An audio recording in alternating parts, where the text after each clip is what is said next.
Yeah, there's one close by, real close to where I live. It's called a wind farm. I call them windmills because they're as obsolete as their namesake, using wind to turn massive stones to mill grain, using wind to spin generators to generate electricity. The joke. My wife says I should call them wind turbines, so I don't sound ignorant. Me ignorant, huh? I gotta think about that one. Alright, people. Wednesday the 17th of February, 2021. So they'd have us believe a big improvement in the weather. Welcome aboard, new subs, including Brian from High Impact Clicks. Would like to talk to you, Brian? Shoot me an email at outpost, one word, OUTPOST, at midco, midco.net. Yeah, and one more time for you new subs. Why no videos on my videos? Think Paul Harvey, people. Think radio. It's the message that's important, not the messenger. Hey, is this not a slick excuse? A cover, if you will, for my lack of ability with Stone Age equipment to create a watchable video? How cool. I do have a donated desktop, fancy computer, all the whistles, bobbles, and bells, but I haven't hooked it up yet. Man, where does the time go? I've just got too much stuff to do. Way too much stuff to do. Now I'm going to leave a link today to Ice Age Farmer. 13 minutes.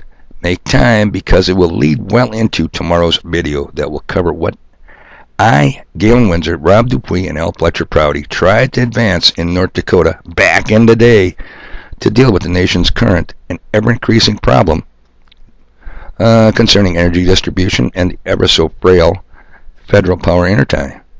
And those stupid windmills. Okay, let's just, this will be quick here. Here we go. Generators to the supply, trying to get generation up because consumption is through the roof. These generators are breaking down, and we haven't been maintaining our grid as well as we'd like. So if generation keeps falling... Christian's talking about, of course, the disaster that happened in Texas. Yeah, it just, Texas ain't isolated. It impact all the way up into the Dakotas.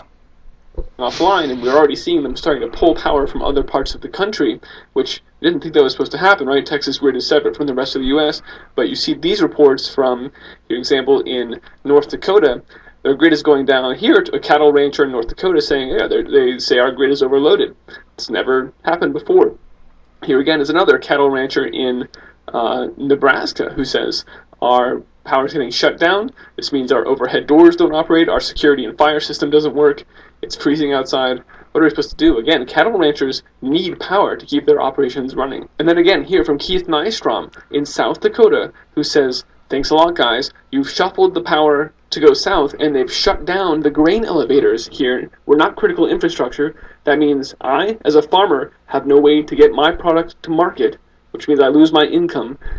Yes. Hey, Christian, you took a little liberty there from Keith Nystrom, South Dakota. His tweet, you missed a part. Starts out, all right, green energy a-holes. Thanks a lot. I can't haul grain because they're shutting down elevators to send energy south.